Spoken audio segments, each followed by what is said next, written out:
Quand nous sommes tout petits, que se passe-t-il?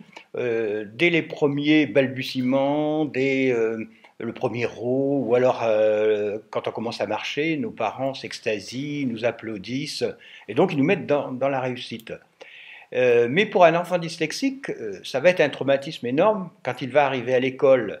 Pourquoi? Parce que forcément, il était dans la réussite, l'encouragement de ses parents jusque-là, et puis d'un seul coup, il va être confronté à de multiples échecs, puisqu'il a du mal à suivre, il ne comprend pas tout, enfin, il raisonne surtout pas de la même façon. Ce qu'on lui propose n'est pas adapté à sa façon de raisonner. Et donc il va être dans l'échec sans arrêt. Et plus il va avancer dans l'âge, pire ce sera. C'est-à-dire qu'il ne connaîtra que des échecs. Ce sera très difficile pour lui et il va se sous-estimer, bien sûr.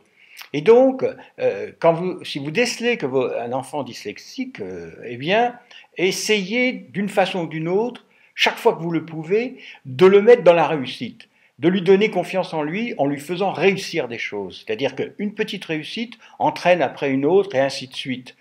Rares sont les enfants qui ont une confiance inébranlable. Moi, j'avais ça étant enfant. Je me disais cause toujours, on me critiquait. Moi, je savais que j'y arriverais. Je ne sais pas l'expliquer pourquoi, mais bon, c'est rare ça. Hein.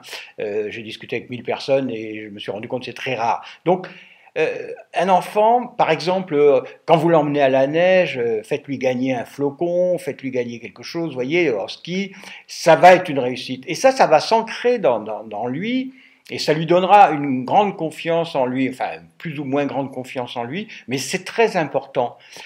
Trouver des moments, des instants où il réussit quelque chose, que c'est, en fin de compte, positif pour lui. Ça va contrebalancer ce qui se passe à l'école, au moment des devoirs, des leçons et autres, et vous allez le conforter et lui donner un peu de confiance en lui, et croyez-moi, il en a besoin, donc pensez-y.